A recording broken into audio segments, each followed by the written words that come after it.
ಭ್ರಷ್ಟ ಅಧಿಕಾರಿಗಳಿಗೆ ಲೋಕಾಯುಕ್ತ ಶಾಕ್. 7 ಜಿಲ್ಲೆಗಳ ಸರ್ಕಾರಿ ಅಧಿಕಾರಿಗಳ ಮನೆ ಮೇಲೆ ರೇಡ್. ಬಾಗಲಕೋಟೆ, ಕಲಬುರಗಿ, ಗದಗ್ನಲ್ಲಿ ಪರಿಶೀಲನೆ.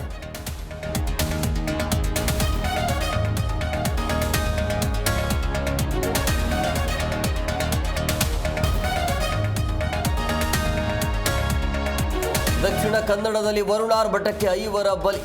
ರೆಡ್ ಅಲರ್ಟ್ ಘೋಷಿಸಿದ ಹವಾಮಾನ ಇಲಾಖೆ. ಮಳೆ ಹಾನಿ ಪ್ರದೇಶಗಳಿಗೆ ಸಚಿವ ದಿನೇಶ್ ಗುಂಡೂರಾವ್ ಭೇಟಿ.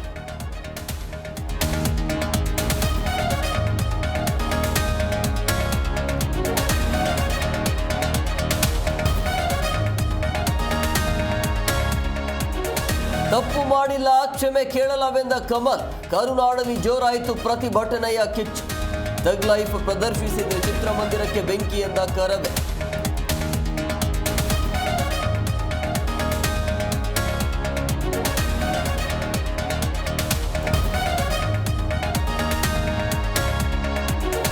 ಗಾಳಿ ಮಳೆ ಇಲ್ಲದಿದ್ರೂ ಬೆಂಗಳೂರಲ್ಲಿ ಮರ ಧರಶಾಹಿ. ಸವಾರ ಜಸ್ಟ್ ಮಿಸ್. ಸಿಸಿಟಿವಿಯಲ್ಲಿ ದೃಶ್ಯ ಸೆರೆ.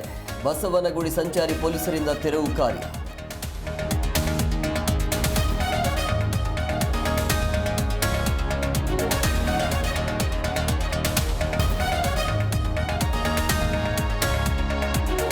ಬಂಟ್ವಾಳದಲ್ಲಿ ಅಬ್ದುಲ್ ರಹೀಂ ಹತ್ಯೆ ಕೇಸ್ ಮತ್ತಷ್ಟು ಚುರುಕುಗೊಂಡ ಪ್ರಕರಣದ ವಿಚಾರಣೆ. ಮತ್ತೆ 2 ಆರೋಪಿಗಳು ಪೊಲೀಸ್ ವಶಕ್ಕೆ.